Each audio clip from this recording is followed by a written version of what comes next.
the match. Now, Ryan, the first 3 matches all went as expected. Here's our first one that could go any direction. 6th-ranked Ethan Stiles, 7th-ranked Buesgens. Yeah, Buesgens comes in here out of Minnesota, redshirt sophomore. Both these guys redshirt sophomore. Stiles in his first year in a Buckeyes singlet. Buesgens ranked 1 spot below Stiles. And last time out, Stiles had some, it looked like in the 3rd period, ran out of gas a little bit. He wants to change that here in this home duel. You always want to finish strong in front of the home crowd. So for Buesgens, I think maybe he just needs to push the pace a little bit. Well, here's the freshman in the lineup last year and took his lumps a little bit. He's come back supercharged this season. Now, Buesgens lost in the NCAA tournament to Dylan D'Amelio in the first round. D'Amelio finished on the podium for the 2nd time as a Buckeye last year.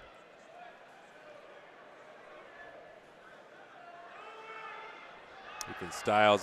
There was so many puns when talking to Tom Ryan, but there's 2 different styles on the mat today between what Ethan Stiles does and Buesgens.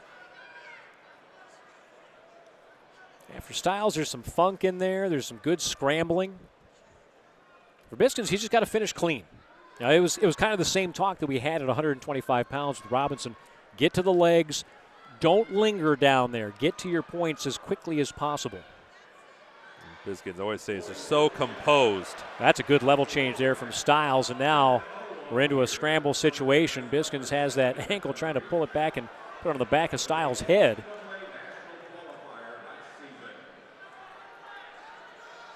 Now Stiles looked like he was trying to duck his head under the leg there of Buesgens to continue the scramble in a different position. Now he's across the hip, looking to cast over and maybe get that takedown, but Buesgens doing a nice job keeping that ankle pinned. Crowd wants the takedown call there, and they may get it here. The referee's going to make him wait for it. Now Buesgens momentarily there looked like he was on his backside with Stiles around the waist, but didn't get the call. And now we're into an awkward scramble, and the referee's going to stop the match on a potentially dangerous. Stiles looked like he was in a spot to score there. I think the referees in black and the bleachers, they disagreed with the one on the floor. Don't have as much say. Well, Stiles came very close to a takedown there. The question for Ethan Stiles, so much from Tom Ryan's perspective, is can he finish? Well, now it's Buesgens in on the shot. Stiles trying to fend that off. It was Buesgens' shot, but Stiles winds up underneath. Now in on a shot position, trying to turn that corner. Stiles, an All-American, fending off Buesgens. Stiles that time again in a better position to try and score. We got the stalemate call from the referee now under 10 seconds to go.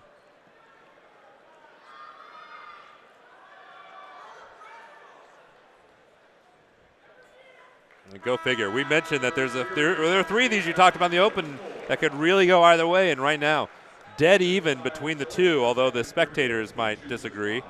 Yeah, there's an opportunity there, but Stiles starting on bottom, looking to do the first scoring of the match.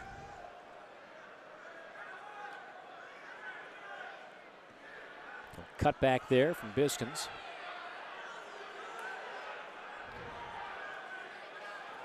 Now for Stiles here, you just need to keep moving. But because, we talked about his scrambling ability. Now he's put himself in maybe a bad spot here. He was trying to step over both of those legs over Buesgens' top leg, and he almost put himself in a spot to get turned. But there was enough looseness in there that he slipped out, now leading by a 1-0 score. Took almost 4 minutes to get our first point. But Ethan Stiles, compared to a cat when he's in a scramble, he's just so nimble. Some guys just have that thing, that body awareness, that as much as you train, there are some people that are just born with a different sense of where they are in space and what's around them. And those tend to be the best scramblers. You can practice, you can drill, and these guys all do. They put themselves in these positions on a daily basis. Every wrestler at the D1 level and, going down to the high school level, you train for those things.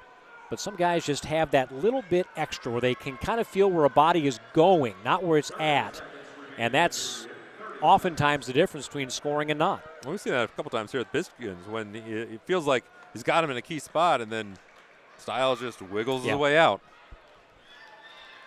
Now, there in the first period, there was an awful lot of scrambling. Here in the second, it's slowed to a snail's pace.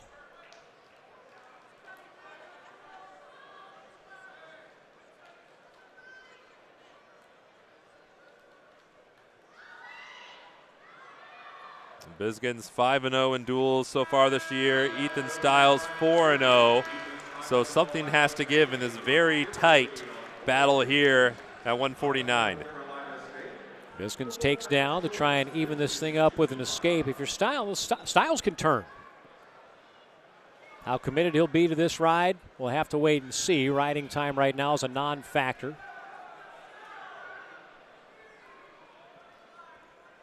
And it will remain so. All even.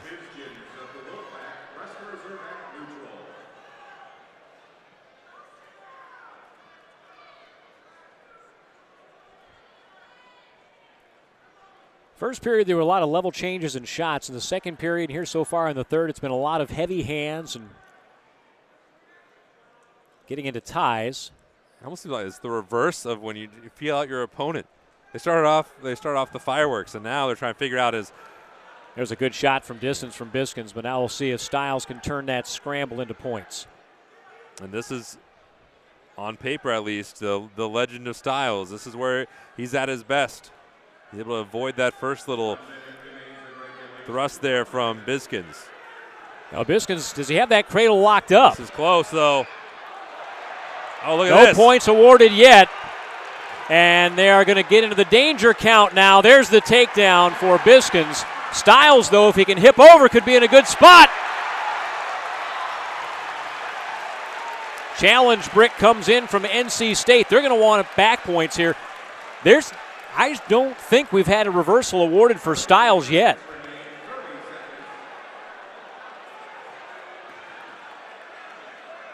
We have to have. I didn't see it come from the official, a reversal awarded. Now it'll be stopped. Scoreboard still says 4-1. Now that challenge brick, I think NC State is going to want not only the takedown, but they're going to want back points from that situation. So when they go under the hood, I don't know if Sarah's down there where she could stick her ear in where the referees are and what they're discussing, but they can review the entire sequence of events here, going back to where things were challenged. So this will be very interesting. To me, it looked right there, and even that's the reversal situation there. This was the brick right before.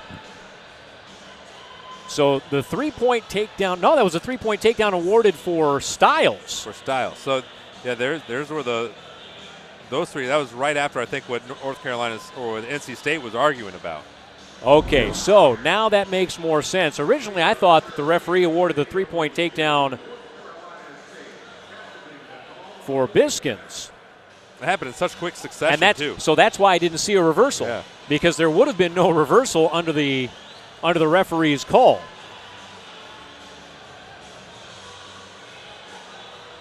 I don't know if we can get another look at that sequence. Because you're right, it looked like it was potential takedown for Buesgens, and then Stiles flipped it, got the 3 points. North Carolina State challenge. And I'll tell you what, Ryan, if this is a sign of a beacon of what the rest of this duel is going to be like, we're in for a big treat here in Covelli. The referee's still under the proverbial hood over there, though there is not a hood. Yeah, old figurative hood. There they are. Yeah, they're down there going over things, and you get one challenge brick per dual meet. If you are correct, you retain your brick. If you are incorrect, you lose it. But certainly in a situation like this, because it was a takedown awarded to Stiles and not Buesgens, you understand completely why NC State wanted to throw that brick in there.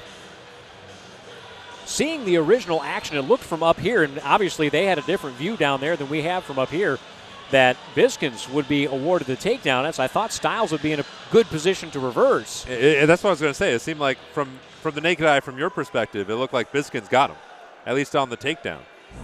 But here's another look at it. So here we've got Stiles on his backside with the takedown being awarded to Stiles. Yeah, so I think it was.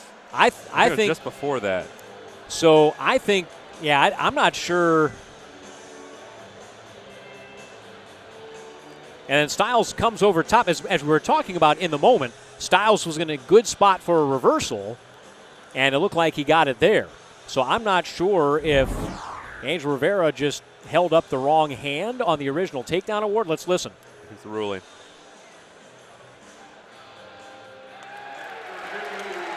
They're going to keep the takedown for Stiles. But it did. It looked like Buesgens got the takedown, and then Stiles immediately flipped it into a takedown for himself. That's what it appeared, and now here it is. There's a roll through. I mean, obviously this is a huge call in this match. Had it gone the other way, had it been a takedown and reversal, look out now. They're going to be – that's a bad back bend. And there's a reversal for Buesgens, but Stiles was able to get the leg out before time expired. Two points too late. Had it been a takedown and reversal the other way, then the match goes the other way because a takedown worth 3, a reversal only worth 2. But as it turns out, Stiles gets the win, scrambling.